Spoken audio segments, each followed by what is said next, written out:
High, আমরা এর আগে একটা ভ্লগে মনে হয় দেখেছো তোমরা যে আমরা একটা রিসর্টে গেছিলাম, আর সেই রিসর্টটা ছিল বোলপুর স্টেশন থেকে মাত্র 10 কিলোমিটার দূরে। তো আজকে এই রিসর্টটা নিয়েই কিছু রিভিউ দেব এবং তার সাথে আমরা কিভাবে কাটালাম একটা গোটা দিন সেটাও দেখাবো। আমরা গিয়েই লাঞ্চ করে নিয়েছিলাম, কারণ যেতে যেতে বেশ দুপুর হয়ে গিয়েছিল। আর লাঞ্চে ছিল ভাত, ডাল, ডিম, মাছ, আলু ভাজা, সব রকম। আর খুবই রিজনেবল ওদের ওখানকার মেনুগুলো। আর এই যে দেখতে পাচ্ছ সুইমিং পুলটা, এই সুইমিং পুলটা কিন্তু ওদের দোতলায় আছে। তো ভীষণ সুন্দর একটা ঘেরা, মানে হাফ ঘেরা রেলিং দেওয়া একটা সুইমিং পুল। আর সেদিনকে ওয়েদারটাও খুব সুন্দর ছিল, বৃষ্টি পড়ছিল হালকা হালকা, একটু মেঘলা ওয়েদার ছিল, খুব সুন্দর ঠান্ডা একটা ওয়েদার ছিল। তো সবাই মিলে আমরা একটা সুইমিং পুলে নাচানাচি করলাম, যে যার মতন সময় কাটালাম।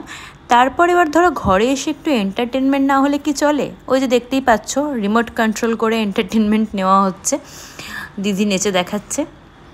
আর এসব ভাবতে ভাবতে আমি দেখলাম আমার ঘুম চলে আসছে।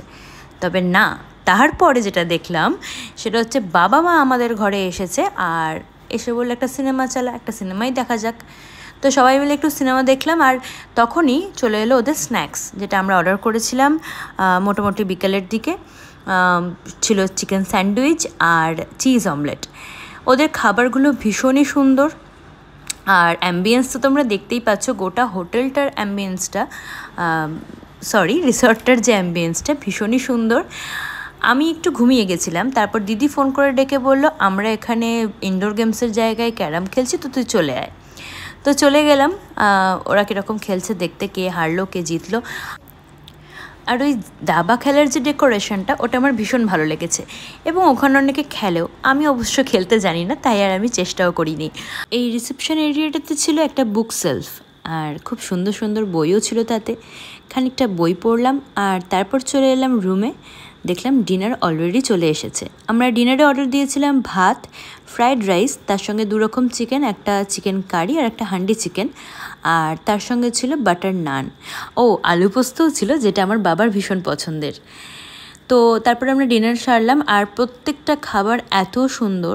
স্পেশালি তোমরা যদি কখনো ওখানে যাও, হান্ডি চিকেনটা অবশ্যই ট্রাই করো, ভীষণ ভালো লেগেছে খাওয়ার দাওয়ার। আর তারপরের দিন সকালবেলা আমরা বেরিয়ে গেলাম ওখান থেকে চেক আউট করে। আমরা গিয়েছিলাম ট্রেনে, বর্ধমান থেকে তো বেশিক্ষণের রাস্তা নয়, আর ফিরেছিও ট্রেনে। এই যে দেখতে পাচ্ছ বাউল গান শুনতে শুনতে আমরা তারপরের দিন ফিরলাম। তো সব মিলিয়ে খুব সুন্দর কাটলো একটা দিন, আর ভীষণ ভালো লাগলো এই রিসর্টটাও। যদি পারো অবশ্যই ঘুরে এসো, আর কমেন্টে জানাতে ভুলো না কেমন লাগলো।